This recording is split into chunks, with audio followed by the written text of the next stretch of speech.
This video is sponsored by the Spooky Creepy Club merch shop. Join the Spooky Creepy Club today. Welcome, ghouls, to another video essay on Tales from the Crypt. With the summer coming to an end and a fresh fall semester quickly approaching, I decided to switch up the content calendar to include this kooky college episode of Tales from the Crypt. This one is titled House of Horror. We open up at a pretty cringe college frat house. We have pornography, pledge hazing, a wall of shame, and an exceptionally horrid, grand and glorious pledge master who just tracked in a dog crap on his shoe. There's 3 pledges subject to the torment of the pledge master, Les Wilton. They're scrubbing the floors with toothbrushes as he barks at them. We learn of DeWitt, one of the unlucky who have made it up on the Wall of Shame. Wall of Shame members get hazed for as long as they go to this school. The pledges fantasize about taking out the scumbag pledge master just as the door opens. Arling can hardly keep it together when he catches sight of the darling sorority girl at the door. She is looking for a brother fraternity for her sorority and invites a couple of them for dinner to meet her sisters. Unfortunately, they must decline since tonight's a big night for the boys. But they do invite her to join them at an off-campus location where they plan to do their ceremony. Arling is suddenly inspired. He's oogly-eyed over their guest. In the van ride off-campus, the other pledges apologize for Wilton's escapades. We learn that he's been pledge master for 6 years. No one can touch him due to politics. He rescued the fraternity by blackmailing the dean a few years back. Speaking of the devil, he stops the van and demands the pledges to get out and walk the rest of the way. We learn a bit about the background of the house they're at. The pledges have to run into the haunted house with their flashlights, go up to the 2nd-story window, flash 3 times, then climb the ladder and go up into the attic and flash the light again, then wait up in the attic until the pledge master calls them back down. Seems simple enough. Let's see what happens. We learn that the dude in the car named Sparks rigged up some sick gags inside the house to scare the heck out of the boys once they enter. The first pledge goes into the house, and boy is it spooky. Sparks got some great sound effects. The first one he uses is a wheezy cough.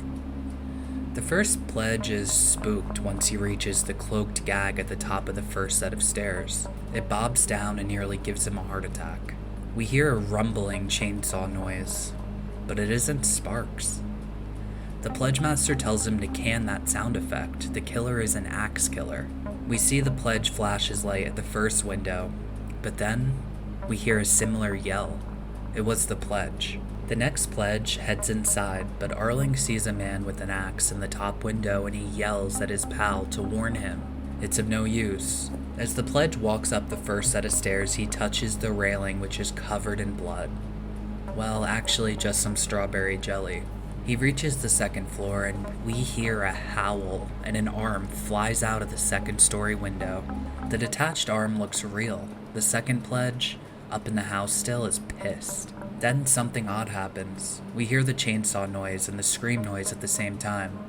Something not possible with Sparks' wonky sound system. Arling isn't trying to step foot into the haunted house, but after a little encouraging from the pretty sorority girl, he agrees to get up to the 2nd floor to find his pals. He makes it up there slowly but surely, and when he does, he hears something clanking around. Behind him, there's a ghoulish masked man with an axe. Arling falls backwards and breaks the railing before falling down the stairs. Wilton comes in and takes the piss, making a big scene, being a big macho ape. The gang tells Wilton to go upstairs and get the rest of the pledges, and after a bit of reluctance, he takes a few steps upstairs. He hears a wheezy cough from upstairs. Wilton is pissed at Sparks, but he swears the sound effects aren't hooked up anymore. The very scared Wilton creeps up the stairs towards the hacking ghost.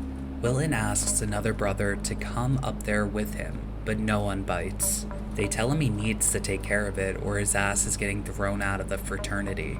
At the top step, he's charged by the axe-wielding ghost. It was none other than D.D. DeWitt, the pledge that was exiled years ago and put on the Wall of Shame. Dee Dee is back for revenge on the crooked pledge master, and I think he nailed it out of the park. Wilton nearly pissed himself, and he looks like the biggest coward of the bunch. The brothers downstairs tell him to go get the pledges up in the attic, and reluctantly he tells them the code word, and without a response, he's pressured to go up to the attic and get them himself. The brothers took a look at the cut-off arm, and they notice Henderson's pledge ring still attached. That's odd. The creep Wilton is up in the attic by now, and he touches a big bloody bone before several women enter the room. Welcome to Delta Omega Alpha Pledge Night. We just love fraternity boys. You see, DOA is an all-ghouls sorority.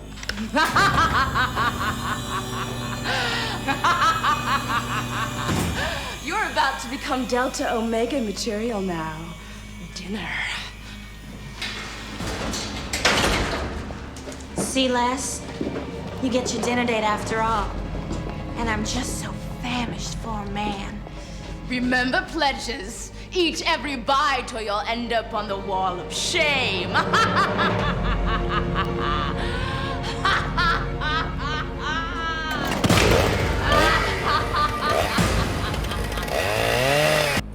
And that's it for good old Wilton. His head flies down the stairs towards his brothers, and we hear one more hideous ghoul cackle before the episode comes to a close. Did the other boys get out alive? Or were they cornered and eaten by some hungry honeys? It's up to our brains to decide. I would place this episode in my top 10 favorites of this series. I adored how the story unfolded so naturally and enjoyably. I love this one for exploring the theme of power and authority through a familiar institution.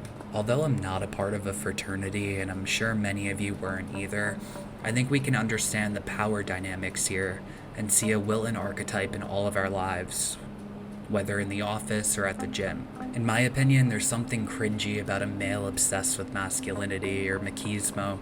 This certainly wasn't the case with Wilton, who exceedingly disappointed me with his faux tough guy antics.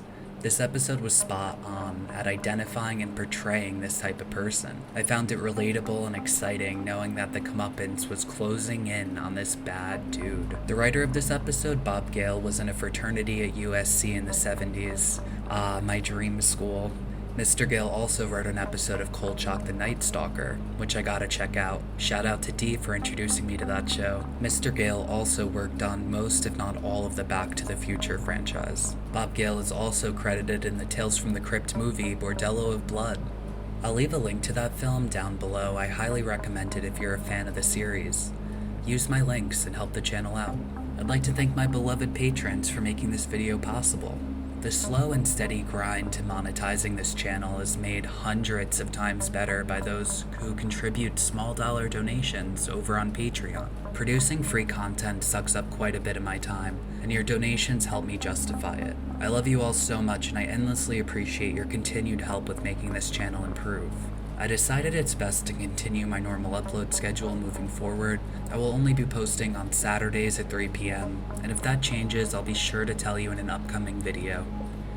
You're very, very loved, ghouls, and I hope you found this video valuable. Remember to leave me some content recommendations and to check out my merch shop. Use code YouTube10 for 10% off your orders before the end of August. Thank you, be well, and stay spooky.